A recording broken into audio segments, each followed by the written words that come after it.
le homestaging n'est pas là pour cacher des défauts. Il OK. est là pour, en fait, attirer le regard sur les qualités du lieu. OK. Et donc, en fait, c'est en ça qu'on va positionner un miroir ou un objet de telle sorte à ce que, par exemple, depuis l'entrée, celui qui visite va voir, par exemple, un beau miroir avec une plante dans le salon.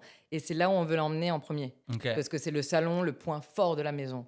Donc OK. là, il va naturellement se diriger vers cette pièce-là, même s'il y a peut-être des chambres dans le couloir. Mais ensuite, il reviendra pour visiter les autres pièces. Et à chaque fois, en fait, il y a comme quelle que soit la pièce, il y a un point focal qui est créé pour attirer son regard vers ce qui est positif de cette pièce ou même donc de la maison, etc. Il y a Il y a une vraiment un vraie chemin, recherche, il y a un chemin virtuel qui se fait. Ça OK. peut même être un mur de couleur, un accent de couleur qui va faire ah et il Ouais, va tu être vas vers là, c'est attiré. comme chez Exact, Ikea, quoi. Tu as le chemin exact, et tu exact. commences pas. Ah, Voilà. hyper intéressant. Et ça, est-ce qu'il y a des petites techniques concrètes pour créer des points de focale, pour diriger la visite? C'est Bah, quoi les techniques que vous utilisez? Ça va être surtout avec les objets, en fait. Ça va être par la couleur, ça va être par la lumière, le fait de mettre des miroirs, de positionner, par exemple, je sais pas, s'il y a des escaliers, ben, on va positionner des cadres pour que le regard soit attiré par l'escalier avec les cadres, donc ça donne envie de OK. monter. Donc tout est dans le positionnement des objets décoratifs dans la maison. Imaginons qu'une maison n'a pas une belle vue, ben, on va mettre des voilages pour que le regard soit pas attiré par cette vue,